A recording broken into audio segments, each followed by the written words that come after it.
So I planned to do a video a few weeks back overviewing all of the user experience changes that have happened between Stormblood patch 4.0 until now. Unfortunately, that video hasn't seen the light of day for multiple reasons, but I did run by one nugget of information while I was doing that research, and that came from patch 4.4, and it reads, in preparation for new UI skins, the colors used in certain parts of the UI have been adjusted. So, are you ready to talk some user interface? All right, let's jump in. Light themes in 2019. Who would have thought? The world's going dark and Square seems to be running to the light. But when Stormblood came out, I did find it interesting that they chose to separate PvP and PvE by giving PvP a light theme. Never did I think they'd actually spread that light theme to be usable by the entire game, and I've found it a really cool and refreshing thing for the game to do, and surprising. I thought that customization when it came to the actual look of the UI of the windows was sort of went the way of the Namazu. It just wasn't a thing that people did anymore. Kind of reminds me how Twitch got their dark theme.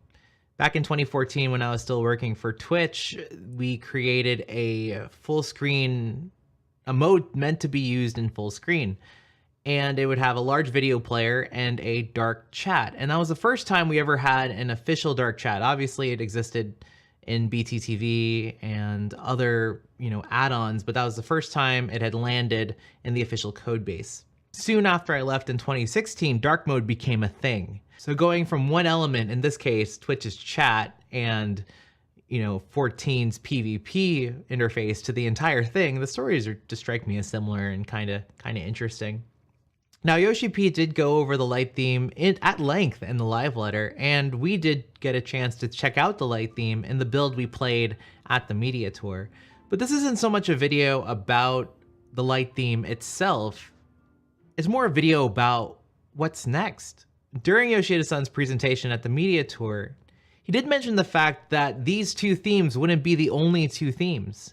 And he even went farther to say that we'd be getting new themes on a patch by patch or every other patch basis, which was equally as surprising to me. Not only did they take the time to create a light theme, they were planning on quickly releasing more. I mean, color me interested. Theming anything isn't easy, and I know this coming from a WordPress background where I had back in, I forget when, 2006, a very popular WordPress.com theme. So it's tough. It's not the easiest thing to do, and it's not the easiest thing to build a system for. So what could be next?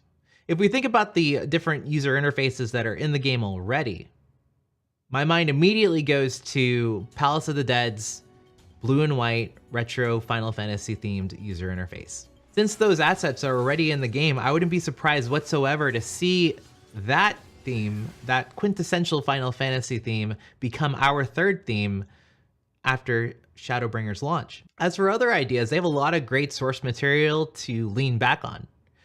Ones that come off the top of my head that aren't sort of the blue and white are, say, Final Fantasy XII's UI, or Final Fantasy XV's UI. And I'm thinking of the boxes, not the HP bars and such. They're not really theming those. They're only theming the windows, like the Duty Finder and things like that. It really all depends on what styles they see working on a larger scale. Maybe Palace of the Dead only fits in Palace of the Dead, and so just because it's in the game doesn't mean they're going to make it a theme. But I don't see why they wouldn't. And on top of that, I don't see them actually giving us the option to completely customize our UI, like the coloring and the window borders, like say in Final Fantasy VI and IV and even Chrono Trigger. I don't see them giving us that because I feel like they still want some control over user experience affordances like contrast and other usability factors. I don't think they'd want players to put themselves in a position where they actually negatively affect their user experience by completely having pink on white or white on pink or, other combinations like that. However appealing that might be to you, there's still basic affordances that need to be made in order for the game to be actually usable. I mean, a lot of props to the Final Fantasy XIV dev team for having, you know, a very usable colorblind mode. So with that in mind, that's why I'm thinking that they would never really give us the opportunity to theme completely. And again, as to my prior point, theming is hard. So it might not be worth the development time or cycles to invest in for that. But, you know, all that said, what themes would you like to see added to the game? What games do you think would be great inspirations and would work really well in Final Fantasy XIV's context? Let me know in the comments below. I would love to discuss it. And at any rate, please look forward to more content coming out of here related to the user experience of Final Fantasy XIV. I can't wait to see you again in the next video, but until then.